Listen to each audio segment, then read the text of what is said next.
Isupk.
With Isupk, the Israelite School of Universal Practical Knowledge, under Commanding General Yohana. This is the Wednesday weekly class in Wilmington, Delaware. And basically what I wanted to go through today was I wanted to give the people out there who didn't have the history on the Greeks, and that's what I really wanted to go into, the history on the Greeks. It's important to know the history of the Greeks because when you look in the Bible, well, I guess the regular Bible without the Apocrypha, you won't have the Greek. If you don't have the Greek knowledge, then you can't understand with what Paul is talking about when he say there's neither Jew nor Greek nor Gentile. You won't understand these things because you'll be jammed up because there is no history of the Greeks in the actual Bible. So I'm going to give you some history on the Greeks. I'm going to show you also that when Christ celebrated the Feast of Dedication, where that came from, and to prove to you without a doubt that Christmas is not supposed to be celebrated. Christ didn't celebrate Christmas. Christmas has nothing to do with the birth of Christ, and basically I'm going to prove it to you today. So my question would be for the people that's out there is, where in the Bible would I go if I wanted to find out about the Feast of Dedication? All right. Now, just for the sake, I'll just give it to you. You want to go to John 10 and 22, all right, to find out about the Feast of Dedication. That's in John chapter 10, verse 22, all right? John chapter 10, verse 22, it says, and it was at Jerusalem, the Feast of Dedication, right? And it was winter. So it's telling you right here that the Feast of Dedication was in winter, not Christmas, right? And Yahushua walked in the temple in Solomon's porch, right? So what it's saying is that the Feast of Dedication, Christ celebrated that in the wintertime, and so he wasn't celebrating Christmas or anything like that. But if I wanted to find out about the Feast of Dedication, I want to basically prove to people who are watching how we could do that, right? And the first thing you would do is, first of all, a Christian, right, in the world, they basically just going to try to say, well, if you try to pull out your Apocrypha right here, this is the missing part. If you try to pull out your Apocrypha, the first thing a Christian is going to say is that they don't deal with the Apocrypha, right? So what you want to do is focus on how you can prove the Feast of Dedication actually in the Bible, and I'm going to show you where you go, right? What you want to do is you want to go to Daniel, the 8th chapter, and I want the 20th verse, all right? All right, so let's get the book of Daniel, the 8th chapter, and the 20th verse. So when you, what I want you to do is I want you to get your paper out, right, and write it down in your precept book so you can understand. So when a Christian say, okay, well, we follow Christmas because of this or whatever, they don't understand the history on the Greeks, and I'm going to give you some history on the Greeks through the prophet Daniel without going into the Apocrypha, but we will go into the Apocrypha a little bit later. But I'm going to show you that this has everything to do with the Feast of Dedication, but you have to know the history on the Greeks. A lot of times matter of fact, not a lot of times, but all the time, the Christian church, they get caught up because they don't understand the history on the Greeks. They don't understand what Paul is talking about when he said there's neither Jew nor Greek nor Gentile, or they don't know nothing. So I'm going to help you out, and we're going to get to the bottom of this, right? All right. Now, the first thing we have to do, right? The first thing we have to do. You can get the conference room if you want. Oh, okay. All right. All right. Okay, the first thing we have to do, right, is we have to first understand what the book of Daniel is talking about. So this is what we're going to do. We're going to go to Daniel chapter 8, verse 20, right? It says, the ram which thou sawest having two horns. Now, this is a vision from... This is a vision from the prophet Daniel, right? This is what Daniel's seen, right? He said, the ram which thou sawest having two horns are the king of Media and Persia, right? So if you have your notes, right, what you want to write is you want to write ram equals Media and Persia, right? And the rough, verse 21, Daniel chapter 8, verse 21, and the rough goat is the king of Grecia, right? So you want to know, you want to write down the goat equals Greece, right? And the great horn that is between his eyes is the first king, right? So the first king that was over Greece was Alexander the Great, right? But we're not going to call him great because he wasn't great, but Alexander the Great, right? So we'll call him Alexander the Greek, right? So Alexander the Greek was the first person who unified the Edomites, and basically he was the first king of Greece, right? Now we're going to go up to Daniel, the 8th chapter, and we're going to go into the 3rd verse, right? And we're going to get some understanding on this, right? And we're going to get what Daniel saw in his vision, right? He says, then I lifted up my eyes and saw, and behold, there stood before the river a ram which had two horns. Now remember, the ram is Media and Persia. The ram is Media and Persia Empire, right? And it had the two horns, which was Media and Persia, right? And the two horns were high, but one was higher than the other. So the one that was higher out of the two was the Persian Empire, right? The Persian was over top of the Medes, right? And the Persians are the so-called East Indians, and the Medes are Japhetic people, like the Hawaiians, Samoans, and all those kind of people, right? So it says, but one was higher than the other, and the higher came up last, right? So the Persians, they came up higher than the East Indians, and the Medes, they were like the Polynesians, the Hawaiians, and everything like that, right? So it says the higher came up last. Verse 4, I saw the ram pushing westward and northward and southward, so that no beast might stand before him. Because like when you read about the Persian Media Empire, they was conquering, they was taking over, they was going here, they was going there, they was all over the place, right? And it says,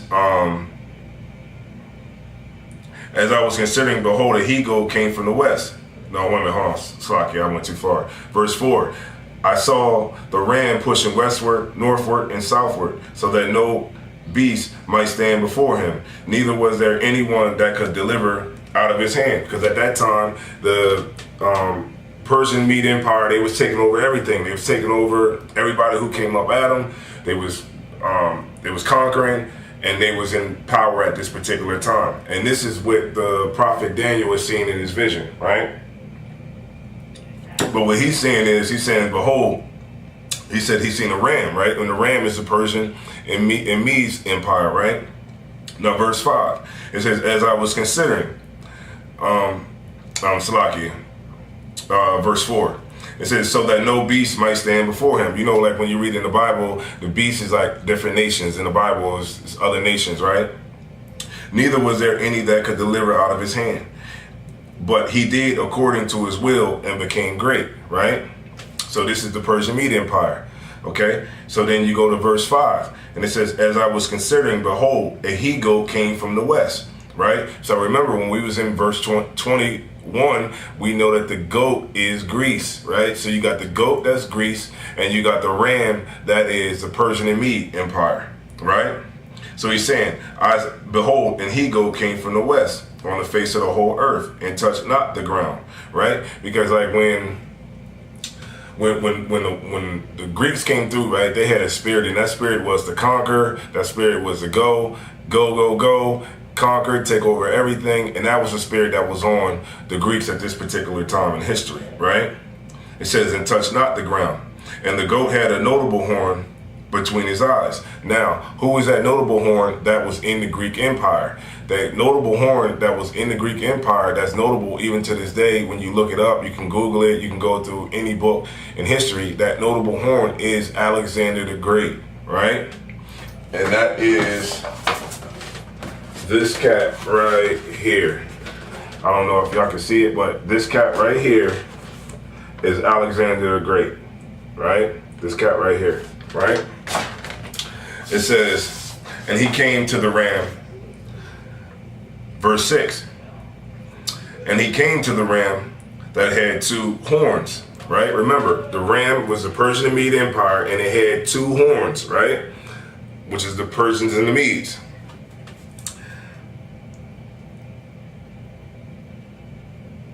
Verse 6, and he came to the ram that had 2 horns, which I had seen standing before the river, and ran into him with the fury of his power. Because at this time, what the prophet Daniel is seeing is the ram and the goat ramming into each other and showing the force of their power that they had, right? So that right there is talking about war, right? Now, verse 7. Okay, now this right here, all this that I'm bringing out is showing you is giving you the history on the Greeks, and also it's going to have everything to do with the Feast of Dedication and with Christ, all right? So, verse 7, and I saw him come close to the ram, right? The ram, which is the Persian Mede Empire, and he was moved with choler, which means extreme hatred, right? Against him. And he smote the ram. So the he-goat that he saw ram go into this ram, which was the Persian Medes. So what he's seeing is the Greeks and the Persians and the Medes fighting, right? And he says, and he smote the ram and break his 2 horns. Because remember, in history, Alexander the Great in Greece, they took over the Persian and Mede Empire, and basically they conquered that nation, right? It says, and he smote the ram and brake his 2 horns, and there was no power in the ram to stand before him, but he cast him to the ground, which means that he took over. The goat cast that ram to the ground. He took over the Persian and Medes, and that's that, right? And that was, let me see, what year was that? That was around 3, just for all the people that need to have some sort of a date, but around 356 BC. All right. So let me see. Okay, I'll read 7 from the top. And I saw him come close. I saw him come close into the ram, and he was moved with choler against him, and smote the ram, and break his 2 horns, right, which was the Persian and Medes. And there was no power in the ram to stand before him, but he cast him down to the ground, because that's when the Greeks took over the Persian and the Medes, right? And stamped upon him, and there was none that could deliver the ram out of his hand, right? Nobody could save the Persians and the Medes, right? Verse 8. Therefore, the he-goat waxed very great, which is the Greeks. They waxed very great, right? And when he was strong, the great horn was broken. Because remember, 333 BC, Alexander the Greek died. He died, right? And then when you look on like Google, when you Google it, you look in different books, it's different. They give a lot of different reasons on how Alexander the Greek died, but it's a lot of different ones. But the one that was said about the most was that he died of a bad case of syphilis, right? He died of a bad case of syphilis. So we're going to get back into it. Daniel chapter 8, verse 8. And what I'm breaking down is I'm giving you the history of the Greeks so that you can kind of understand why this was taken out of the Bible. You can understand the Feast of Dedication. You can understand all of that. And first, what you want to also mark down is dedication Hanukkah in the Hebrew means dedication, right? So Christ, when he was in the book of John 10 and 22, Christ was celebrating the feast of Hanukkah, and which is the feast of dedication. All right. Now Daniel chapter 8 verse 7. At the end, and there was no power in the ram to stand before him, but he cast him down to the ground and stamped upon him. And there was none that could deliver the ram out of his hand, because nobody could deliver the Persians and the Medes from the Greeks' hands, right? Verse 8, therefore he waxed very great, and when he was strong, the great horn was broken, because that's when Alexander the Great died, right? And it came up four notable ones, right? So remember, when Alexander the Great died, before he died, he split his kingdom into amongst four different generals, right? And these are the generals right here. The generals, I don't know if y'all can see it good on the live, but it's right here. It's Ptolemy, Cassander, Lysimachus, and Seleucus, right? So Seleucus, Cassander, Lysimachus, and Ptolemy, right? All right. So those were the four that he split his kingdom up against, right? That he split his kingdom up before Alexander the Great was going to die. He split his kingdom into four generals, and basically that was Cassander, Lysimachus, Seleucus, and Ptolemy. Cassander was in control of Macedonia. Lysimachus was Thrace and Asia Minor. Seleucus was Syria, and Ptolemy was Egypt. All right. This is a little heavy, but you know what I'm saying? This is the history on the Greeks, right? So, okay, Daniel chapter 8, verse 8, right? Therefore, he waxed very great, and when he was strong, the great horn was broken, and for it came up four notable ones toward the four winds of heaven, right? Alexander the Great, he died in 333 BC of a bad case of syphilis, right? Verse 9, and out of them came forth a little horn. Now, out of those four generals who had their four kingdoms, out of that came a little horn, right? Now, who was that little horn? The little horn was this Edomite right here. Y'all see that? See that Edomite right there? That's Antiochus Epiphanes the fourth. That's Antiochus the fourth. His surname is Epiphanes, right? See that right there? Antiochus Epiphanes, right? The Epiphanies mean God manifests on earth. That's what the Epiphanies mean. But I'm gonna show you in the Zondervan Bible Dictionary about Antiochus. All right. This is the Zondervan Pictorial Bible Dictionary, and I'm gonna go to page. If you got a Zondervan Bible Dictionary, you want to go to page page 48. So page 48, Antiochus, and this is the definition of Antiochus. Antiochus the fourth, Epiphanes, son of Antiochus III, and eighth ruler of the Seleucid dynasty. Remember Seleucus? Seleucus had Syria, right? So it says, son of Antiochus III, the eighth ruler of the Seleucid dynasty, 175 to 163 BC. You can find out about that in the First Maccabees 1, verse 10, and chapter 6, verse 16. In its attempt to Hellenize the Jews, he had a pig sacrificed on his altar to Jerusalem, forbade circumcision, and destroyed all of the Old Testament books he could find. These outrages involved him in the Maccabean War, in which the Syrian armies were repeatedly defeated by the brilliant Judas Maccabeus. But we're going to get into Judas Maccabeus a little bit later, all right? So we get into the history of the Greeks, man. Write this down, man. This is heavy. A lot of people don't know this. Matter of fact, the whole Christian church don't know this, but this is what's going to this is what's going to help you understand, so you're not jammed up. Like when you look at when you read the book of Malachi, the book of Malachi stops at the Persian Mede Empire, right?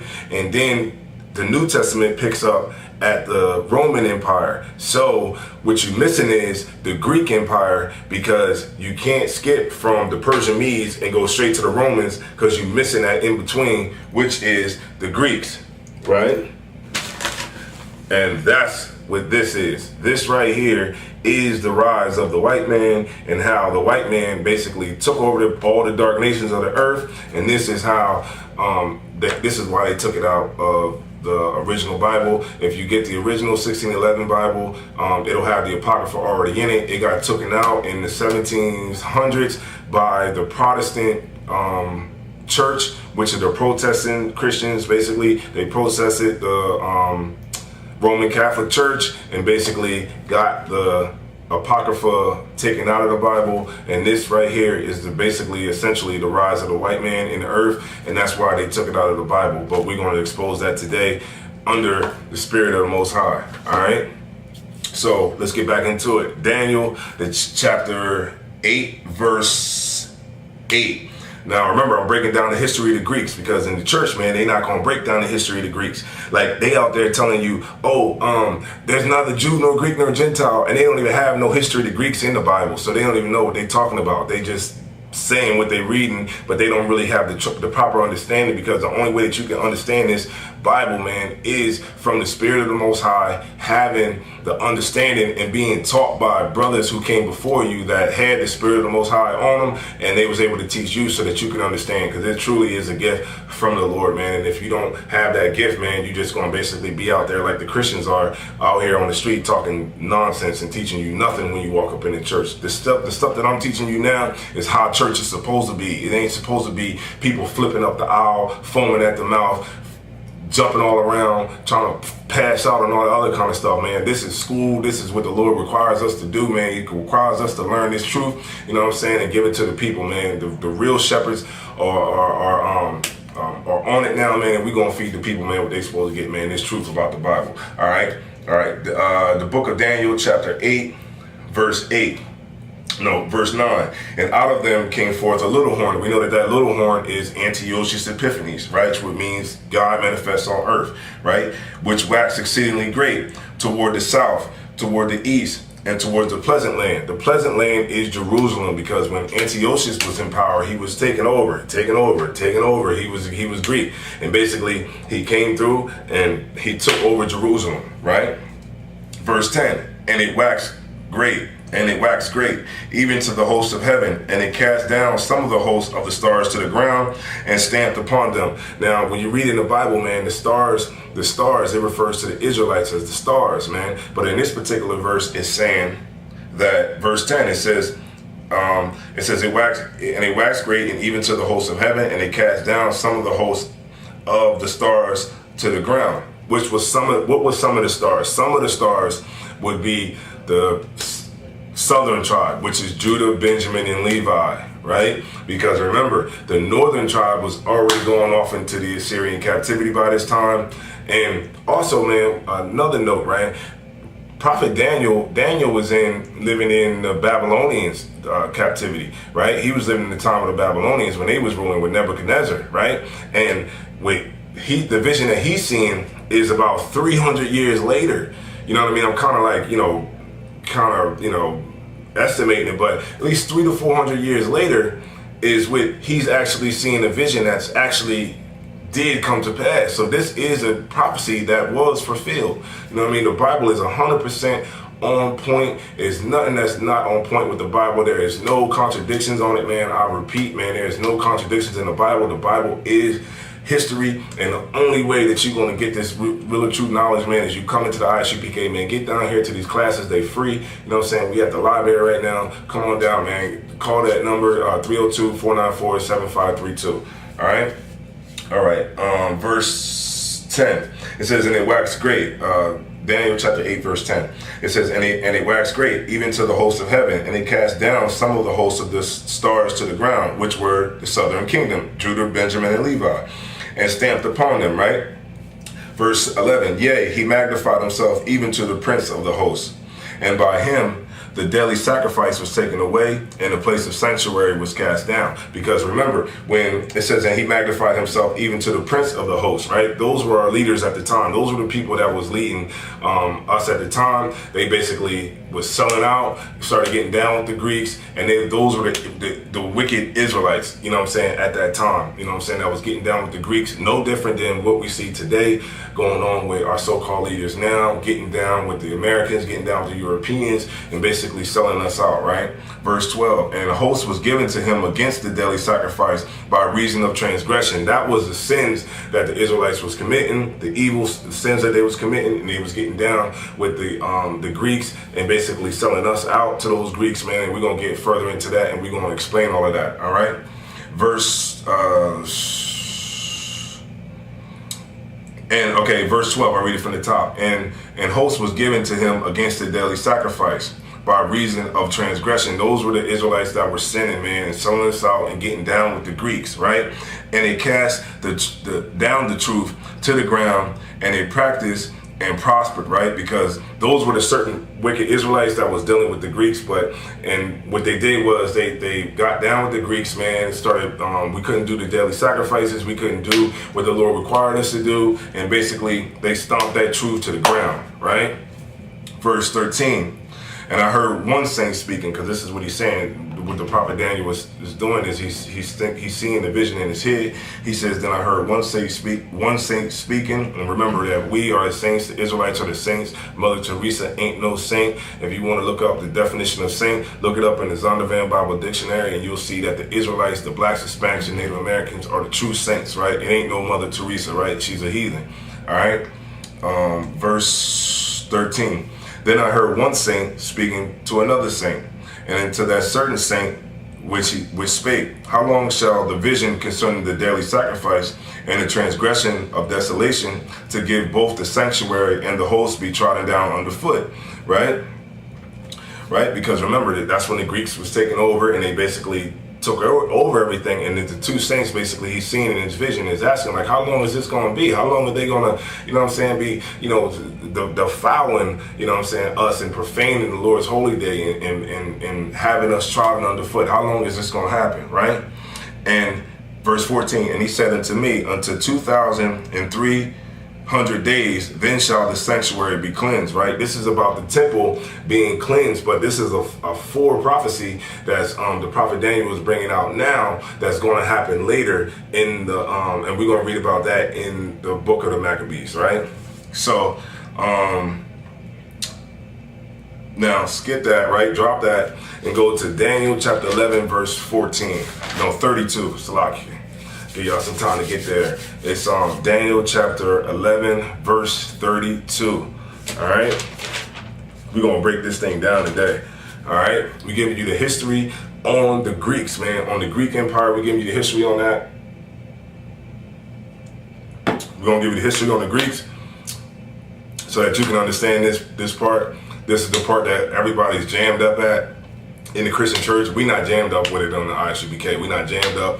We understand why they took it out the Bible. The Protestants had it taken out of the Bible because it is essentially the rise of the white man and how the white man took over all the dark nations on the earth. All right. Daniel chapter 11 verse 32. And such as do wickedly against the covenant shall be corrupt by flatteries, right? Those flatteries is like basically like buttering somebody up, like the other nations, like how they butter up our leaders, and they say, well, you know, like how you butter somebody up, like flatteries, man. It's like really not genuine. It's like basically saying, you know, when we get down with y'all, man, y'all, you know what I'm saying, y'all cool, man, you know what I'm saying, you know what I mean, we want to be all come together, you know what I'm saying. Those are those flatteries, man, and those are those things that the Israelites was getting duped into believing by the Greeks at that time. It says, as such do, verse 32, as such as do wickedly against the covenant shall be corrupt by flatteries. Those are those wicked Israelites, man, who was selling us out to the Greeks, man. No different, like I said before, no different than the leaders who sell us out now.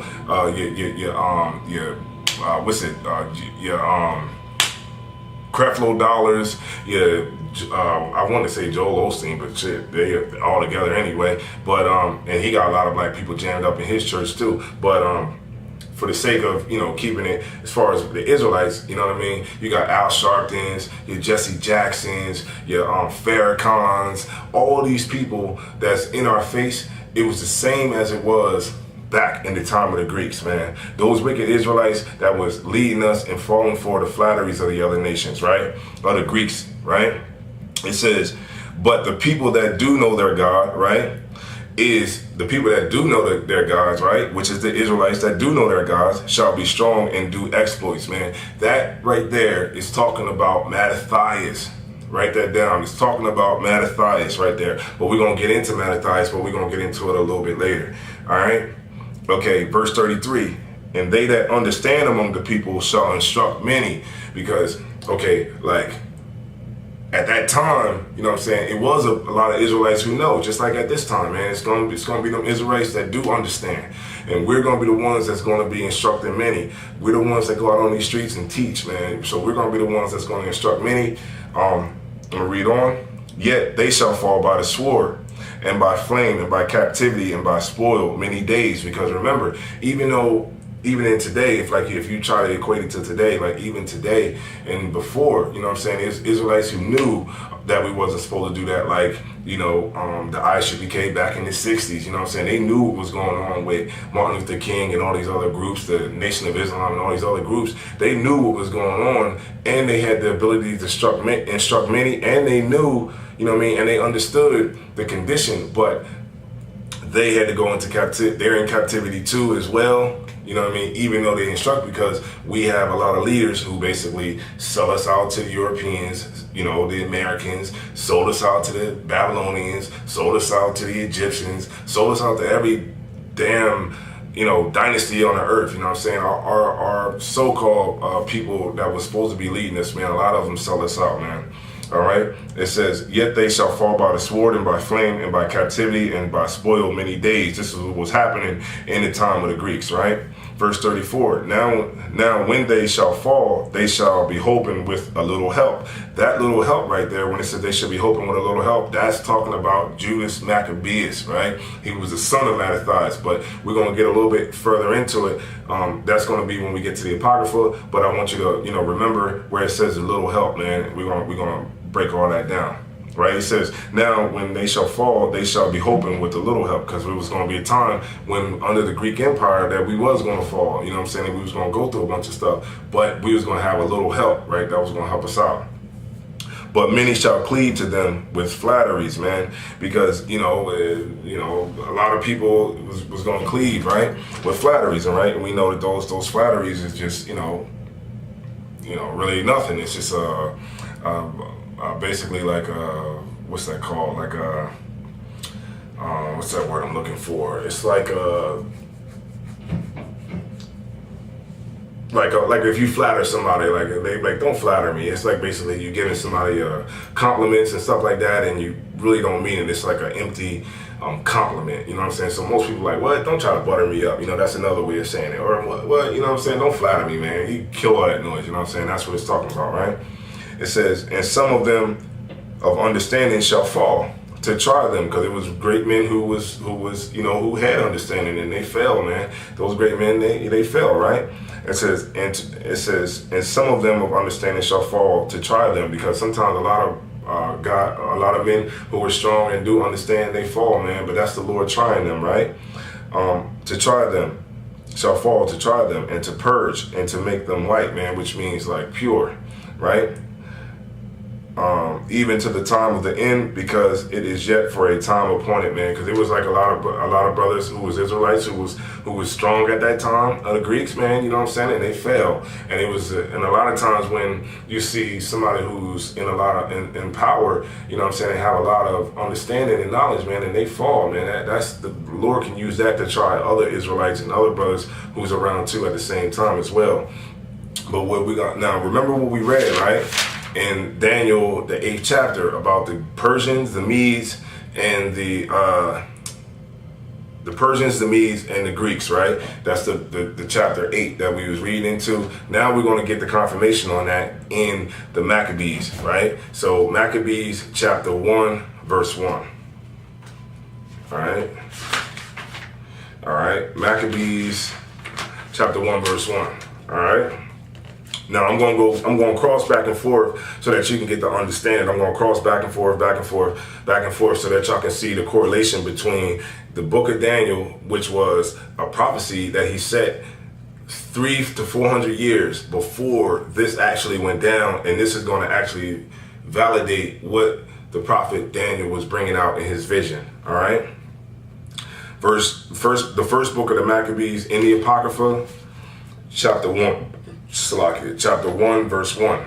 It says, and it happened after that, Alexander, the son of Philip, the Macedonian, who came out of the land of Chedalim, had smitten Darius, the king of the Persians and the Medes. Remember right here in Daniel chapter 8, verse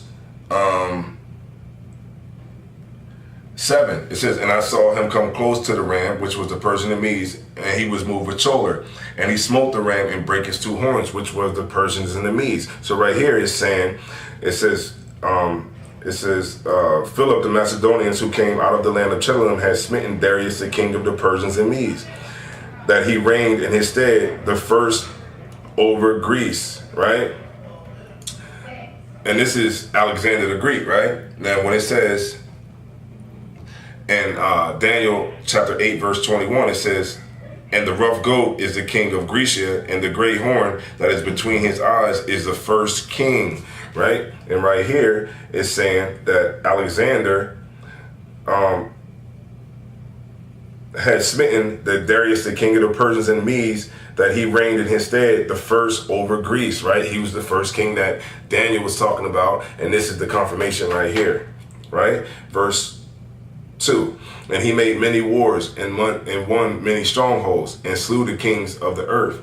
And he went through to the ends of the earth and took spoils of many nations, insomuch that the earth was quiet before him. That's because the Greeks at that time, they conquered the dark nations, and basically the earth was quiet before them because they was conquering at that time, right? It says, whereupon he was exalted and his heart was lifted up. Verse 4, and he gathered a mighty strong host and ruled over countries and nations and kings who became tributaries unto him, right? Because at this time, the Greeks was making so much, they was taking over everybody, and they made people pay taxes. They made everybody pay taxes. That's the same way that the white man does it now, is when America goes around the whole world, takes over, conquer different nations, put military bases, everything like that, and make those other countries, man, pay tribute to America, man. This is how it's been done before, and this is how it's been done now, right? It says, verse 5, and after these things he fell sick and perceived that he should die, which was Alexander the Great, right? Alexander the Greek, it said that he perceived that he should die. I'm going to show you in the book of Daniel, Daniel chapter 8, verse 8. It says, therefore the he-goat waxed very great, which is the Greeks, and when he was strong, the great horn was broken, right? So that great horn that was broken was Alexander the Great. That's when Alexander the Great died, right? And what we reading right here in 1 Maccabees 5, it says, after these things he fell sick, which was Alexander the Great, and perceived that he should die. Verse 6, wherefore he called his servants, such as were honorable, and had been brought up with him from his youth, and parted his kingdom among them, right? Now remember, the people that that Alexander the Great parted his land through, what's that called? He parted his kingdom up with was Seleucus, Ptolemy, Lysimachus, and Cassander. Cassander had Macedonia, Lysimachus had Thrace and Asia Minor, Seleucus had Syria, and Ptolemy had Egypt, right? All right, so I'm going to keep reading. All right, Maccabees chapter 1, verse 6. Wherefore he called his servants, such as were honorable, and had been brought up with him from his youth, and parted his kingdom among them while he was yet alive, right? Verse 7. So Alexander reigned 12 years, and then he died, right? When it said over here in the book of Daniel, it says that great horn was broken. That's when Alexander the Great died. Man, this right here is a true prophecy, man, 300 to 400 years before it actually happened, man. So I don't know what people talking about the Bible is a white man's book, talking about the Bible ain't real, man. We reading a prophecy that came true right here, man. All right. So it says, verse 8, it says, his servants bear rule, everyone in his place. And after his death, they all put crowns upon themselves, so did their sons after them. Many years, and evils were multiplied in the earth. I'm going to read that one more time. Verse 9, after his death, after Alexander the Great died, they all put crowns upon themselves, right? Those, the generals that put, took over his kingdoms, right? So did their sons, because remember Seleucid Empire, he had Antiochus and them came through, but that was later on. It says, so did their sons after them many years, and evils were multiplied in the earth. When the white man took over the earth, and took over basically and conquered all these other nations, that's when evils was multiplied in the earth. The Most High said it right here. That's when evils was multiplied in the earth. So this is why they took the Apocrypha out of the Bible, was because that this is the rise of the white man, and they do not want people to know that, and that's why they took it out. The Protestant Christians, they took it out, and they basically was protesting the Catholic Church, and they basically took it out because this is the knowledge that they didn't want you to have. All right, so we're gonna go to verse 10. Verse 10. Right, and this is when white people came into power. Verse 10, and there came out of them a wicked root, right? Antiochus, surnamed Epiphanes. Now, I'll show you. Again, if you don't know, Antiochus is right here. See that Edomite right there? That's Antiochus, that wicked root that the scripture's talking about. That wicked root that the scripture's talking about, that is Antiochus, surnamed Epiphanes. Antiochus was that wicked root that sprung out of the four generals, and basically Antiochus, his surname Epiphanes means God manifest on earth, and so that's what that means. And we're gonna read First Maccabees, the 10th chapter. We're gonna read it from the top one more time. It says, and there came out of them a wicked root, Antiochus, surnamed Epiphanes, son of Antiochus the king. Because remember, Antiochus, he was Antiochus the fourth. When you look into the Zondervan Bible Dictionary, he was Antiochus the fourth, and his father was Antiochus the third, but he was Antiochus the fourth, surnamed Epiphanes. Right? It says, and there came out of them a wicked root, Antiochus, surnamed Epiphanes, son of Antiochus the king, who had been hostage at Rome, because at that time his father was a hostage in Rome, right? And he reigned in the 137th year of the kingdom of the Greeks, right? In those days went there out of Israel wicked men, right? Remember it said that the host was given to him, right? Like it said in Daniel chapter 8 verse 12, it says, and the host was given to him against the daily sacrifice by reason of transgression, right? The sins, those wicked Israelites who was getting down with the Greeks. And we're reading it right here in the First Maccabees, and it says, in those days went there out of Israel wicked men, wicked Israelites, right? Who persuaded many, saying, let us go and make a covenant with the heathen that are round about us, for since we departed from them, we have had much sorrow. So at that time, those wicked Israelites who was getting down with the Greeks was basically saying, look, let's go make a covenant with these other nations so that, things won't be hard on us. The same way that it's going down today in America. You got, Jesse Jackson, Al Sharpton, all these Black Lives Matter, Black Panthers, all these new Black Panther Party, all of these different groups and Nation of Islam who's basically trying to make a covenant with the heathens to say, okay, well, let's try to get down with them. Let's try to work with them. Let's try to hold hands with them so that it won't be hard on us, so that we won't have to go through that. But that is totally wrong. That is destructive to Black people. That is the detriment of Black people. That is so detrimental to Black people, and we cannot make a covenant with the heathen, because that's why we continue to stay in the situation that we in now. All right. First Maccabees chapter 1 verse 11. It says, in those days went out of Israel wicked men who persuaded many, saying, let us go and make a covenant with the heathen, right? The other nations, the Greeks, man, that were round about us, For since we departed from them, we have had much sorrow, man. Since we separated ourselves from them, we have had sorrow, man. And that is totally destructive to black people, man, when you try to make a covenant with the heathens, because the heathens do not have the best interests of blacks, Hispanics, and Native Americans. We see that today. That's why you get your head blown off when you get pulled over and they ask you for your license. You still get your head blown off. When you call somebody and, the cops on somebody in your family, they come and they kill them. You know what I'm saying? And when you out there protesting with white people, that's how you get ran over and all this other kind of stuff. They beat your tail on camera, you know what I mean, with a skateboard, you know what I'm saying? Because we out here trying to make covenants with the heathens, man. We trying to march, man. That's why we got dogs sick on us, man, biting your rod off, and, brothers getting, shot with, water hoses, and, our women, old women, you know what I'm saying, getting their head, bashed in with nightclubs, because we out here trying to make a covenant with the other nations. And that's not what we're supposed to do. All right. Let me skip me down to verse 31, right? And we're going to get a little bit of history on what Antiochus did, right? First Maccabees chapter 1, verse 31. And when he had taken the spoils of the city, he set it on fire, man. And he pulled down the houses and walls thereof on every side.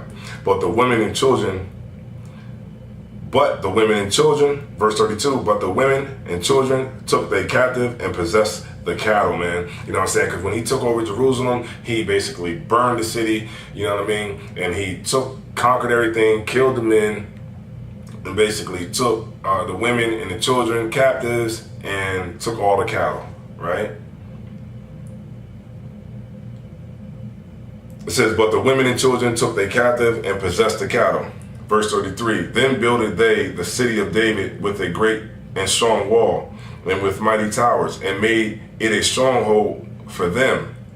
And they put therein a sinful nation, wicked men, and fortified themselves therein. Because at that time, they built the walls up. After they took over, they built the walls up, man, and they basically made that a stronghold for themselves. And they just dug in, and wicked men is getting down with them just the same way that it is now, man. Ain't nothing different, nothing ever changed, and we have to change it, right?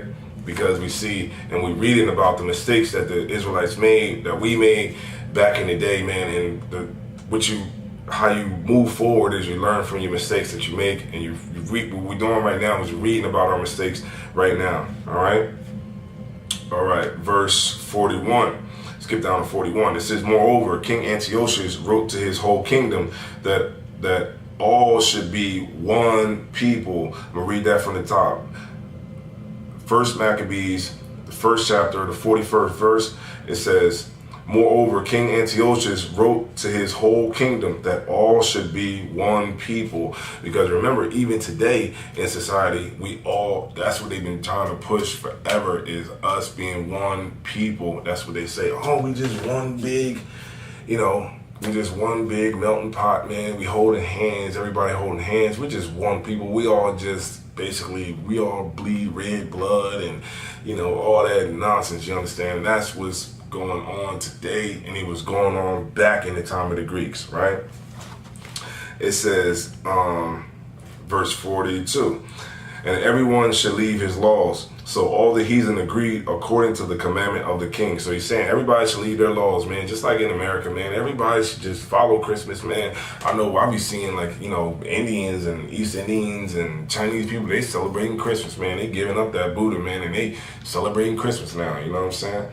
It says, and everyone should leave his laws. So all the heathen agreed according to the commandment of the king. Verse 43. Yea, many also of the Israelites consented to his religion, and sacrificed unto the idols, and profaned the Sabbath. Because at that time, it was Israelites who was trying to get down with the Greeks, and basically, just like how it is now, and they sold us out, and you seeing what's going on now. Verse 44, the king has sent letters by messengers unto Jerusalem and to the cities of Judah, that they should follow the strange laws of the land.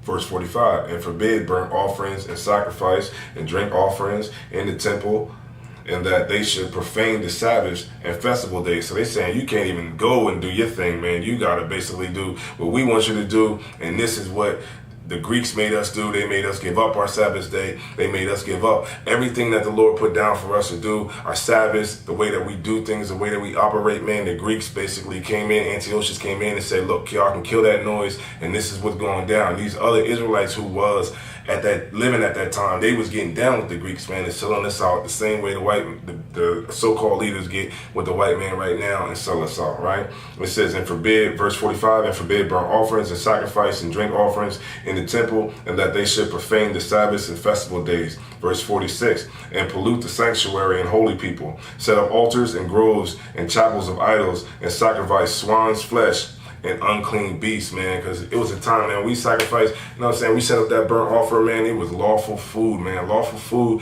that we had, because we knew the law. So we wasn't, sending out no burnt offering to the Lord and no pork or nothing like that, man. That wasn't even how we do things and how we operate, man. But we was doing it because at that time the Greeks, Antiochus put out that, he put out that decree that all the Israelites had to do what the heathens were doing, because we was all going to be one people. There was going to be one big melting pot, you know what I'm saying? And there was other Israelites who was trying to get down with the Greeks and basically sell us out.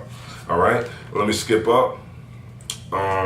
Verse 48, First Maccabees 1 and 48. It says that they should also leave their children uncircumcised. Because remember, we had to get circumcised 8 days after the child was born. But they said, look, you ain't going to even get your kids uncircumcised, and make their souls abominable with the manner of uncleanness and profanation, man, because they profane the most high through everything that the heathens were doing. They basically profaned the Most High's name, right? Verse 49, to the end they might forget the law and change all the ordinances, man. You see what's going on right now, man. The white man profane us. It's profanation, actually. Profanation. The white man profane the Lord so much, man, that it makes us forget. And actually, he's made through our leaders and everybody who has sold us out. They make us forget the ways that we had before.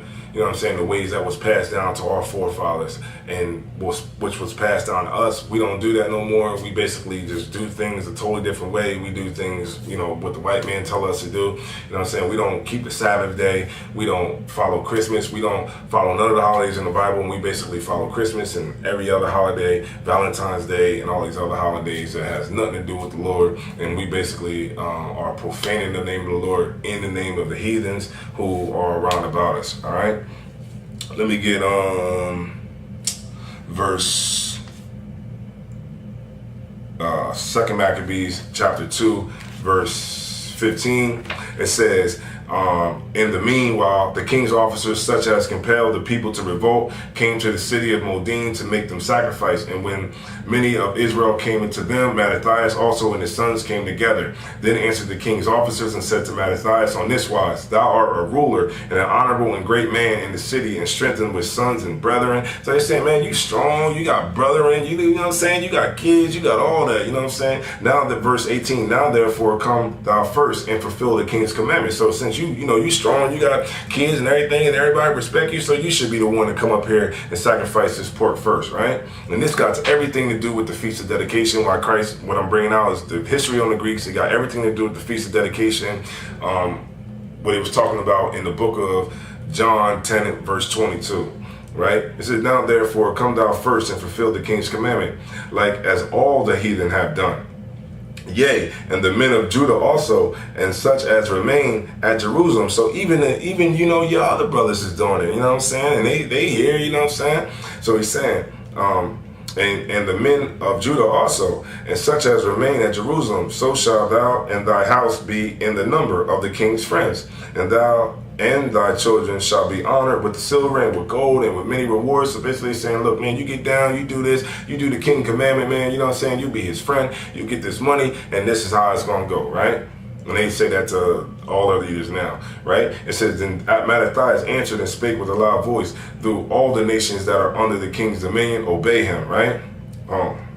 Read that one more time, verse 19. Then Mattathias answered and spake with a loud voice, though all the nations that are under the king's dominion obey him, and fall away everyone from his religion of their fathers, and give consent to his commandments, yet will I yet will I and my sons and my brethren walk in the covenant of our father. So he's saying, yeah, everybody else doing it, yeah, whatever, but I ain't doing it. You know what I'm saying? Verse 22, and we will not hearken into the king's words. So we won't listen into the king's words to go from our religion either on the right hand or the left hand. So we ain't going to do it either way. You know what I'm saying? Verse 23, now when he had left speaking these words, there came one of the Jews in which the sight, in the sight of all to sacrifice on the altar, which was at Modin according to the king's commandment. So they chilling, right? I'm gonna lay it out for you, right? So they chilling, right? They chilling, talking to the king, you know what I'm saying? They sitting on their horses and they chilling, right? And like this, right? Yo, we ain't doing it, right? So then, you know what I'm saying, somebody get off their horse and then walk up and say, well, I'm gonna do it. I'm gonna do it, you know what I'm saying? And this is what's going on. I'm just setting up the scene for y'all, all right? It says, which thing, I'll say now, okay, verse 23, now when he had left speaking these words, there came of the Jews in the sight of all to sacrifice on the altar, which was at Modin, according to the king's commandment, which thing, verse 24, which thing when Mattathias saw, he was inflamed with zeal, and his reins trembled. So he got that, you know what I'm saying? He like, you know what I'm saying? And he's saying, it says his reins trembled. Neither could he forbear to show his anger according to the judgment. Wherefore he ran and slew him on the altar, man. So he got up, ran up there and killed that dude, you know what I'm saying? Also the king's commissioner who compelled men to sacrifice, he killed at that time, and the altar he pulled down. So he pulled down the altar, he killed the two dudes, he killed the king's officers who came to tell him to do it, and he killed the cat that tried to, you know what I'm saying, go sell out to the Greeks, right? And then Mattathias cried throughout the city with a loud voice, saying, whoever is zealous of the law and maintaineth the covenant, let him follow me. So he's saying, man, if you zealous of this law, man, you get down with the Most High in Christ, I mean, not Christ, but if you get down with the Lord, you know what I'm saying, you're going to follow this commandment, right? Okay,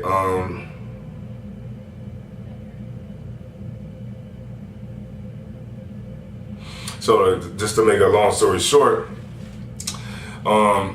Mattathias, he ran to a spot where people that are that ran and didn't want to do the king's commandment. It was a spot where they was at, and basically he got it with them cats. Okay, now verse 31. This is 2 and 31. First Maccabees 2 and 31. It says, now when it was told the king's servants and the host that was at Jerusalem in the city of David that certain men who had broken the king's commandment were going down into the secret places in the wilderness, because that was when Mattathias and them, they bounced, right? It says they pursued after them a great number, and having overtaken them, they camped against them and made war against them on the Sabbath day. So those people that was out there, they came, right?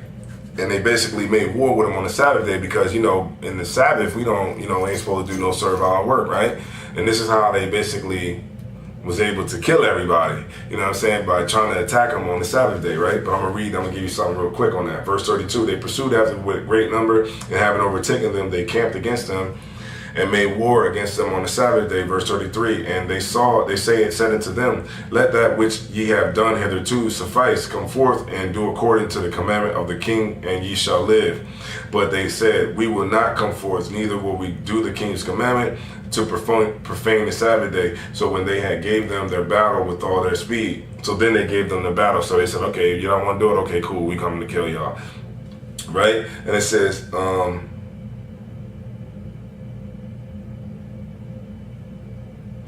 all right, and it says, but verse 37, verse 36, Laki, howbeit they answered them not, neither they a stone at them, nor stopped the places where they had hid, but said, let us die in our innocency. Heaven and earth shall testify for us that ye put us to death wrongfully. So they rose up against them in battle on the Sabbath, and they slew them with their wives, children, and their cattle, to the number of 1,000 people.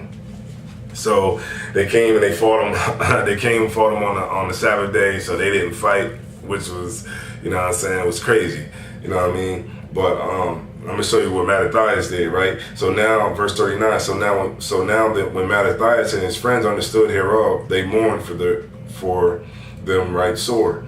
right? They mourned for those brothers who died that didn't want to follow on the Sabbath. Verse 40, and one of them said to another, if we do as our brethren have done, and fight not for our lives and laws against the heathen, they will now quickly root us out of the earth.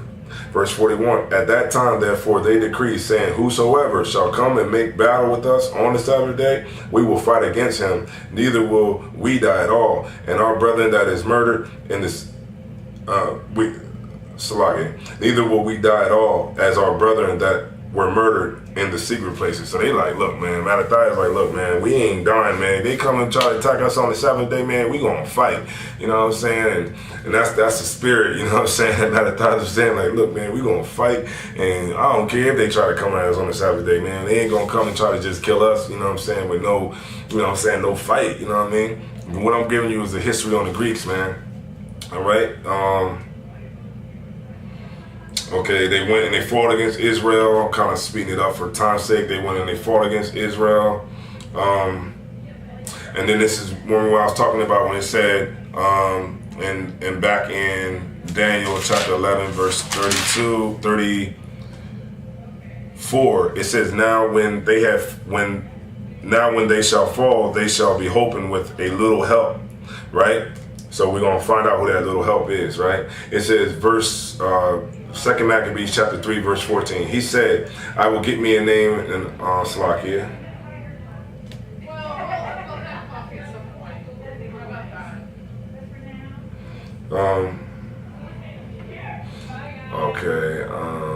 Salakia.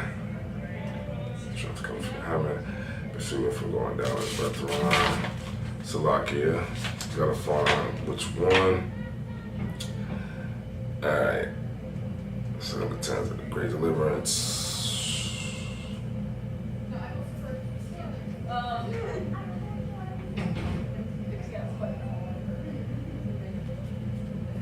Alright, hold on, Salakia. Alright, so I'm trying to get to, okay, the little help. Okay, here we go. Verse 66. As for Judas Maccabeus, he had been mighty and strong, even from his youth up.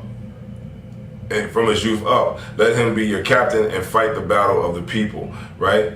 Because remember, at this time, Mattathias was about to die, right? So he said, now when the time draw near, this is 2 and 49, 1 Maccabees chapter 2, verse 49. It says, now when the time had drew near that Mattathias should die, he said unto his sons, now hath pride and rebuke gotten strength, and the time of destruction and the wrath of indignation. Now therefore, my sons, be zealous for the law, and give your lives for the covenant of your fathers. Call to remembrance that what acts our fathers did in their time, so shall ye receive great honor and an everlasting name, like Jeremiah and Isaiah and, you know, all the different brothers who King David, Ananias, Daniel, you know what I'm saying? All the brothers who came before us, they have an everlasting name because they did what the Lord wanted them to do, right? Verse 66, and for Judas Maccabeus, he has been mighty and strong,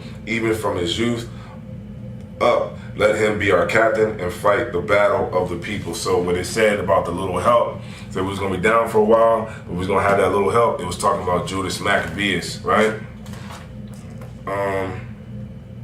Now, I'm going to speed it up a little bit. So what you want to do is you want to read 1 Maccabees 1 through the 4th chapter to get the complete understanding. But for time's sake, I'm going to speed it up. And it says,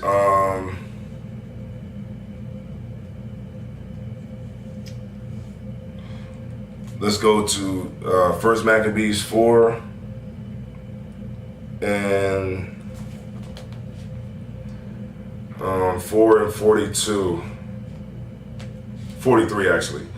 No, 42. 4 and 42. It says, so he chose priests of blameless conversation, such as he had pleasure in the law, who cleanse the sanctuary and bear out the defiled stones into an unclean place,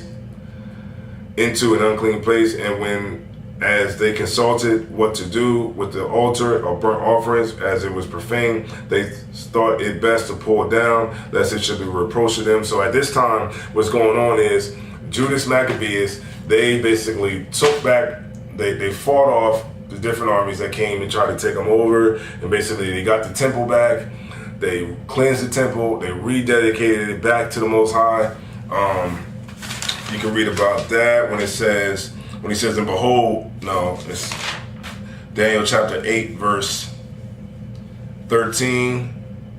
No, verse 14. It says, and he said unto me, until 2,300 days, then shall the sanctuary be cleansed. This is what it's talking about in 1 Maccabees, the 4th chapter, and it's going on into it in the 4th chapter, and you can start at the 42nd verse about how they're rededicating and they cleansing the temple at this particular time. It says, and he made up the sanctuary and the things, verse 48, and he made up the sanctuary and the things that were within the temple and how the courts. They made also new holy vessels, and into the temple they brought the candlestick and the altar and burnt offerings and the incense and the table. Verse 50, and upon the altar they burned incense, and the lamps that were upon the candlestick they lighted, and that they might have light in the temple. Verse 52, now I go to 51, Salakia. Furthermore, this is 1 Maccabees 4 and 51. Furthermore, they set the loaves upon the table and spread out the veils and finished all the works which they had begun to make. Verse 52, now on the 5 and 20th day of the ninth month, which is called the month of Caslu, in the 148th year, they rose up betimes in the morning. This is when they cleanse the temple. And then you go into the dedication of the temple. This is 1 Maccabees chapter 4, verse 56. And so they kept the dedication of the altar 8 days and offered the burnt offerings with gladness and sacrificed the sacrifice of deliverance and praise. They decked it on the forefront of the temple with crowns of gold and with the shields and the gates and the chambers, and renewed and hanged doors upon them. So what it's talking about is the dedication. So when you go back to the book of John, what we just went through is the history of the Greeks, right? And when you go back to John chapter 10, verse 22, when you go back to John 10, verse 22, it says, and it was at Jerusalem, the feast of dedication. So that's showing you what the feast of dedication was. Christ didn't celebrate no Christmas, you know what I'm saying? The book of John, chapter 10, verse 22, and it was at Jerusalem, the feast of dedication, and it was winter, man, it was winter. And when what I just read, all of this history on the Maccabees and all of that, when Christ went into that, to do the feast of dedication, you know what I'm saying, and he went to go eat, you know what I'm saying, he was celebrating with Matthias and Judas Maccabees and all the brothers put down for that feast of dedication when they dedicated that temple back to the Most High. And that's what he was celebrating, not no damn Christmas. Verse 23, and Jesus walked in the temple in Solomon's porch. And that's what it is about. Man, it's been like this all through history. The other nations and, you know, the white man, everybody has been taking our customs from us. I give you another example of that. And let me see where I have it written down at. All right, page 128. It's called the Spanish the Inquisition. 128. Okay, this is another example. Just like how the Greeks did, this is in the 1500s. You know what I'm saying? With in Portugal, this is what they did to the Israelites in Portugal. All right, and this is in 1547. Before that was in, you know what I mean, 3 something BC, you know, 100 and something BC, man. This is before, that was before Christ, but I'm gonna show you the you know what I'm saying, to date, man, how they was, you know what I'm saying, making us profane our Sabbaths, man, profane our holy days, you know, that was given to us by the Lord, man. And this is called the Inquisition, right? In the year 1547, the papal office authorized the establishment. This is in Babylon and Timbuktu, chapter 128, page 128, actually, at the last paragraph. It says, in the year 1547, the papal office authorized the establishment of the system of the Inquisition in Portugal. The word Inquisition means inquiry or investigation. The Inquisition consisted of tribunal of religious judges Its purpose was to investigate, to purge out heretical Christians, persons who questioned certain Christian principles. Although some white Portuguese Christians suffered at the hands of the Inquisition, the system was mainly directed against the new Christians, the secret black Jews, right? The Inquisitions were persistent, gruesome, and ruthless in its totality of their procedures. They interfered in the private affairs of individuals. They intimidated and coerced individuals to inform on their neighbors, right? Just like how it was before, man. They got them wicked Israelites, them black Jews, man, who was out there, you know what I'm saying, telling the white man, oh man, you know what I'm saying, they trying to practice, they trying to be Jews, you know what I'm saying? Like it always is, man. It's always a sellout somewhere in the mix, right? They intimidate and coerce individuals to inform on their neighbors. They employ a wide variety of continuous horrendous tortures, including public shows of human burnings at the stake, and in order to satisfy their desires for the punishment of heretics, they sought out not only the living, but also the dead. That's how barbaric and gruesome it was for us at that time. Where it says Garcia de Ortia, a Jew of Portugal, was discovered to have been a secret Jew. His body was dug up out of the grave and burned in the Inquisition. So to just show you just another example of how these other nations have made us become Christian, made us give up, made us do what the heathen do over and over and over again. And this is the thing that, you know what I'm saying, it keeps happening because we have sellouts and we have people who are not willing to stand for the Lord, and this is what happens, right? I'll give you another example of it, right?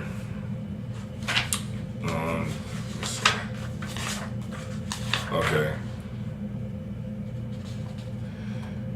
All right, this is another example. This is page 123 at the end, at the last paragraph. It says, in another example, the persecution of black Jews in Portugal was so ruthless and frequent that Cecil Roth tells us the Jews did not divulge to their children the secret of their religion until they had attained the age of reason.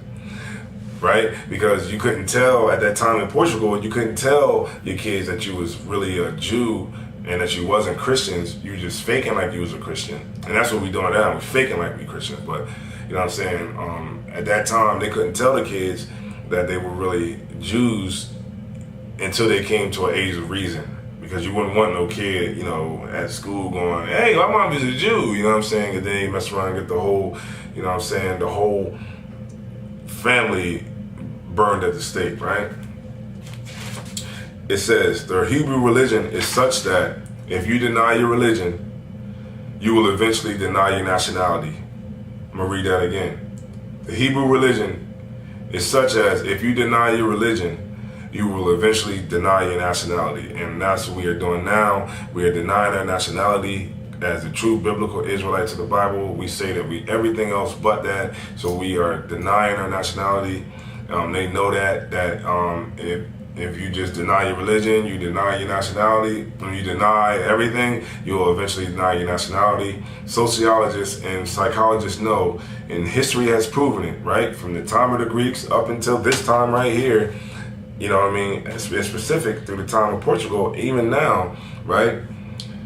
If you deny your culture and your nationality over a long period of time, you will totally forget it through a process of assimilation. We are completely assimilated to Christianity. That's why we do not know that we the real Jews that the Bible speaks of. That's why the white man who calls himself a Jew can actually be over in Jerusalem and the whole world looks at them like they're God's chosen people, and really they're not. And they knew that by stomping us year after year, thousands and hundreds of years, that eventually we would deny our religion, we would deny our nationality, we would deny who we were, and we will completely assimilate to what the heathens want from us, man. Nobody tell you crack. You know why? Because I never saw you before. But you a black man like me. And it works up. My whole life was trying to find something to follow. Had loyalty, every man tried to borrow. Felt pain and a lot of sorrow. Got betrayed, sold packs, I didn't even have my heart broke. Living confused, about to lose hope. Cops got me on the side of the road like a sideshow. Need an antidote before I croak. Now I'm setting fire to rhythm and blues, call this guitar smoke.